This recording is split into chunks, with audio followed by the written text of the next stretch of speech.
오늘 시장 매크로 측면에서 어떻게 봐야 되나 많이 궁금하실 것 같습니다. 그래서 저희가 특별 대담 시간 지금부터 준비했고요. 이분과 함께 하나씩 포인트 맞춰서 이야기 풀어가 보도록 하겠습니다. 하나증권 리서치센터 김대욱 연구원과 인사 먼저 나눌게요. 어서 오십시오, 연구원님. 안녕하세요. 안녕하세요. 오늘 딱 좋은 타이밍에 나와주신 것 같아요. 중동화 리정학적 리스크도 커졌고 여러 가지 원달러 환율 고공행진 이슈가 많아서요. 자, 일단 여기서부터 시작을 해보도록 할게요. 오늘 시장 분위기 어떻게 보셨나요? 리스크가 여러 측면에서 고조된 상황이긴 한데 이 정도면 잘 버틴 거라고 보고 그 다음으로 넘어가야 되는지 아니면 계속 리스크 온 모드를 발동해야 될지 분위기 먼저 읽어주실까요? 일단 오늘 증시 얘기하기 전에 일단 네. 지난 금요일 네네. 미국 증시 한번 좀 체크해봐야 될 것 같은데요. 지난 금요일 미국 증시에서 보면 결국 중동의 지정학적 리스크가 그때 이제 처음으로 다시 발발했습니다. 그래서 주말 사이에 이제 이란이 이스라엘을 공격을 하면서 지정학적 리스크가 확대가 됐다가 이제 주말 사이에 다시 이제 이스라엘에서 이란에 대해서 공격을 하지 않겠다고 말했다가 이제 오늘 오전에 다시 이스라엘이 이란을 공격을 할 수 있다라는 이제 예상이 좀 나오고 있는데요. 그에 따라서 우리나라에서도 좀 장 초반에는 지정학적 리스크가 많이 부각이 됐습니다. 그런데 이제 유가 같은 경우에는 이제 지난 금요일에 1% 언더로 상승을 했었고요. 그리고 지금 선물 시장에서도 마찬가지로 약 0.4%가량 하락하고 있는데요. 그에 따라서 보면 중동의 지정학적 리스크에 대한 우려가 너무 과도한 거 아니냐라는 생각 때문에 지금 점점 더 이제 시장에서 낙폭을 축소하고 있는 상황입니다. 그래서 오늘 보면 이제 중동의 지정학적 리스크가 전반적으로 이제 시장을 지배하긴 했지만 결국 수출주 이제 지난 금요일에 이제 지난주에 상승을 했었던 자동차 업종 이제 기아라든가 현대차 쪽에서 이제 강세를 보이면서 하방을 좀 지지하고 있었고요. 그리고 이제 중동의 지정학적 리스크 자체가 우려가 너무 과도했던 거 아니냐라는 이제 인식 때문에 이제 반도체 업종도 이제 좀 낙폭을 축소하고 있는 모습으로 보이고 있습니다. 그러면은 한마디로 뒤에 추가적으로 저희가 이야기를 또 해보겠지만 강달러에 따른 수혜가 예상되는 쪽은 지금 잘 버티면서 시장 지지대 역할을 해주고 있는 상황이라고 이해를 해도 될까요? 네, 지금 강달러 수혜로 보이는 대표적인 수출주가 이제 자동차 업종이다 보니까 그쪽에서 좀 버티고 있고 외국인들도 거기에 대해서는 모두 다 인정을 하고 수급이 유입되고 있는 것으로 확인할 수 있을 것 같습니다. 그러면 잠시 후에 외국인이 현재 환율 상황에서 어디로 돈을 뻗을지 그 이야기는 잠시 후에 해보도록 하고요. 일단 매크로 이슈 측면에서 미국 금리 상황 좀 체크를 해보려고 합니다. 연구원님, 오늘 밤에 발표되는 소매 판매가 관건이 될지 궁금하고요.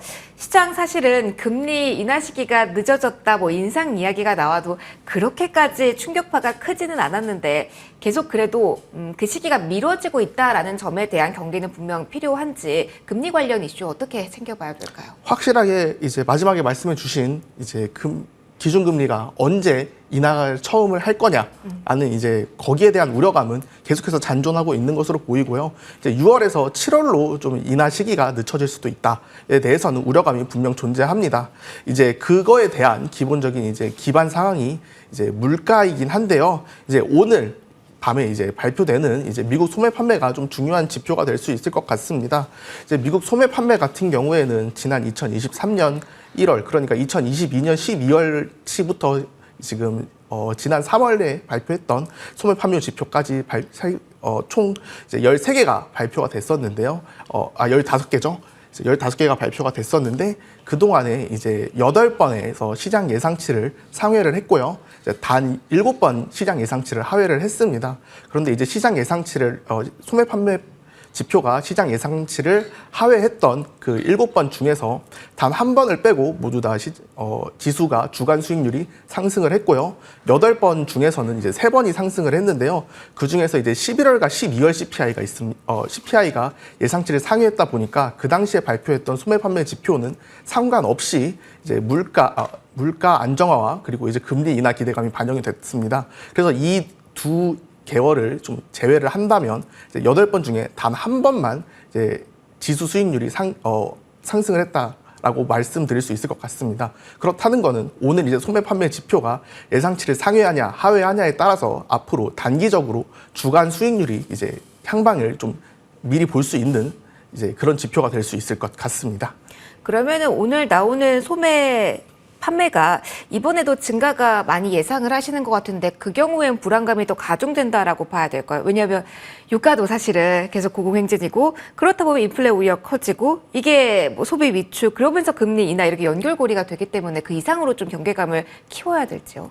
일단은 지금 당장에서는 소매 판매 지표가 이제 시장 수익률과 이제 비교를 해보면 네. 마이너스 상관관계를 가지고 있기 때문에 거기에 대해서 우려를 좀 키워야 되는 상황인 것 같습니다. 일단 오늘 밤에 어떻게 나오는지가 좀 관건이긴 한데요. 일단 오늘 밤에 어떻게 나오는지를 보고 이제 그러고 나서 이제 전에 오늘까지는 좀 관망세를 가지고 있다가 이제 이번 주에 어떻게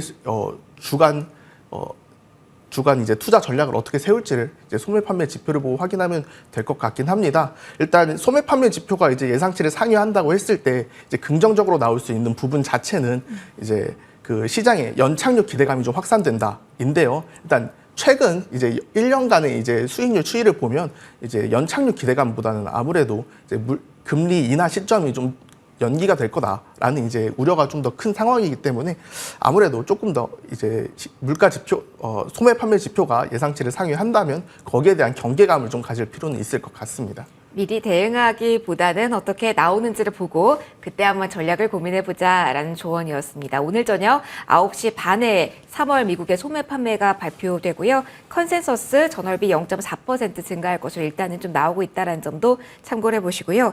저희 비트코인 이야기도 이어서 좀 해보도록 하겠습니다. 조금 전에 속보 나온 거 확인하셨을 것 같습니다. 홍콩이 비트코인, 이더리움, 현물 ETF 첫 승인했다. 이제 곧 상장이 될 겁니다. 그러면은 궁금합니다. 연구원님, 비트코인 쪽에서의 여러 가지 재료가 많잖아요. 중국계 자금이 들어올 만한 오늘 속보가 하나 나왔고요. 반감기 앞두고 있습니다. 그러면은 이러한 흐름이 비트코인을 쏠리게 되면 주식시장에 미칠 영향도 생각해야 되지 않을까 고민도 돼요. 어떻게 보세요? 일단 비트코인 자체가 이제 리스크온 투자 심리를 어떻게 보면 좀 반영을 한다라고 좀 볼 수 있을 것 같은데요. 이제 지금까지 보면 비트코인 자체가 나스닥이랑 좀 양의 상관관계를 가져가고 있습니다. 2021년에 이제 규제 이슈 때문에 나스닥과 다르게 이제 하락을 하는 모습을 보이긴 했는데 이런 개별적인 이슈가 아니라면 결국 이제 비트코인이 나스닥 혹은 이제 주식 시장과 같이 이제 강세를 똑같이 이제 움직인다, 동행하는 경향을 보인다라고 좀 해석을 해볼 수 있을 것 같은데요. 그에 따라서 이제 오늘 이제 발표됐던 이제 홍콩에서 이제 비트코인 현물 ETF 승인 매우 이제 긍정적인 재료이긴 합니다만 이제 우리가 좀 생각해봐야 되는 거는 이제 반감기가 이번 주 토요일에 예정되어 있는데 반감기 이후에 시장이 어떻게 움직일지가 좀 중요한 것 같습니다. 이제 미국에 있는 비트코인 현물 ETF를 살펴보면요, 거기에 이제 보유하고 있는 비트코인 개수가 약 85만 개 정도로 추정이 되고 있습니다. 근데 이제 만약에 비트코인 가격이 이제 상승할 것이라고 생각을 한 투자자들이 많다면 비트코인 현물 ETF를 매수를 하는 투자자들이 좀 더 많아져야 되는데 이게 아쉽게도 약 85만 개 정도에서 지금 계속해서 횡보하는 모습을 보이고 있기 때문에 과연 이제 비트코인이 계속해서 상승할 수 있을까에 대해서는 아무래도 좀 의구심이 남아 있을 수밖에 없는 상황인 것 같습니다. 그렇다면 우리가 생각을 해봐야 되는 거는 반감기 이후에 비트코인을 상승 또는 하락에다가 베팅을 하는 것보다 비트코인이 움직이는 것을 보고 거기에 대응해서 시장에 대해서 이제 투자 전략을 설립하는 게 조금 더 좋은 선택이 아닐까 싶습니다. 이제 아무래도 비트코인 이 반감기 자체가 토요일 주말에 나타나기 때문에 시장에 충격도 나타나지 않을 거고요. 그렇다면 이제 월요일 장에서 우리가 충분히 투자 전략을 세우고 이제 투자를 할 수 있는 시점이 될 수 있을 것 같습니다. 그럼 코인에 대한 리스크온 심리가 강화되는 측면이 키포인트가 되겠네요. 주말 동안 투자자분들이 봐야 될. 그렇습니다. 그런데 이제 뭐 리스크온 심리가 이제 반영이 될지 아니면 리스크오프 심리가 반영될지는 모르겠습니다만 이제 거기에 대해서 결국 아까도 말씀드렸다시피 이제 시장의 불확실성이 이제 높은 상황이라면 충분히 이제 예측하는 것보다는 대응 쪽으로 이제 무게를 두는 것이 조금 더 나아 보인다고 생각하고 있습니다. 지표도 그렇고요. 비트코인도 일단 보고 그 다음에 대응 전략을 짜도 늦지 않다라는 이야기 해주셨습니다. 그러면 환율은 어떨까요? 환율에 대한 이야기를 좀 이어서 해보도록 할게요. 오늘 1384원 선에서 마무리가 됐습니다. 지난주 금요일장에 11원이 올랐고요. 오늘도 8원 넘게 뛰었습니다. 어떻습니까? 밴드를 여기는 좀 설정하고 이미 뚫고 나간 지점이 아니라 지금 어느 정도 딱 밑에 이 정도, 위에 이 정도 생각을 하고 시장 대응을 해야 되는 건 아닌지 궁금합니다. 외국인의 수급에 아직까지는 큰 영향을, 그러니까 뒤바뀜은 나오진 않고 있는데 어떻게 보세요? 1,400원 선에 대한 돌파 가능성도 있다고 보시는지, 어느 정도 선에서 외국인의 수급 이탈에 대한 경계감을 더욱더 키워야 될까요? 일단 저희 하우스에서 가지고 있는 이제 예상 밴드 이제 상단이 1,380선 정도였는데요. 이미 뭐 그 이상으로 올라간 상황이죠. 올랐네요, 네. 그러니까 이제 뭐 여기서 이제 더 말한다기보다 이제 시장 밴드에 대한 시점보다 이제 외국인 수급에 대해서 좀 생각을 해봐야 될 것 같습니다. 이제 외국인 수급 같은 경우에 보면 계속해서 삼성전자, SK 하이닉스 그리고 현대차 등 이제 주요 소수 기업들에 대해서 집중적으로 좀 매수세가 좀 유입되고 있는 환경인데요. 그에 따라서 보면 이제 여기 기업들이 왜 상승을 하냐, 왜 수급이 유입이 되냐라고 생각을 해봤을 때는 결국은 실적인 것 같습니다. 이제 삼성전자 같은 경우에 이제 가장 많은 이제 외국인 수급이 최근에 유입이 됐는데요. 그 외국인 수급이 유입이 됐던 이제 첫 시기가 뭐냐면 이제 3월 20일 경에 이제 마이크론 실적 발표였습니다. 마이크론 실적 발표를 하고 나서 이제 반도체에 대한 실적에 대한 기대감이 반영이 되면서 이제 삼성전자로의 이제 매수세가 계속해서 유입이 되고 있는데요. 그렇다는 것은 이제 반도체 업황이 계속되고 있다. 그리고 이제 수출하는 자동차 업종에 대한 실적에 대한 기대감이 계속되고 있다면 여기에 대한 매수세는 유입이 계속될 것 같습니다.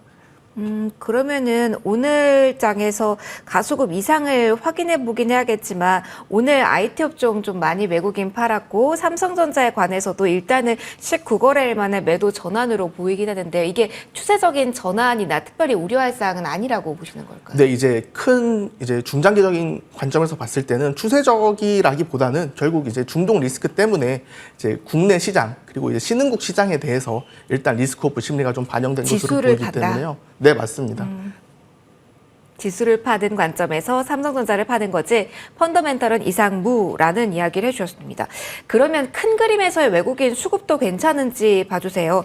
연구원님, 사실 오늘 오전에 선물 보신 분들은 하셨을 것 같아요. 금요일장에 1조 넘게, 그리고 오늘 오전에도 1조 넘게 매도가 찍혀서요. 그런데 5천억 그 정도로 지금은 확인이 됩니다.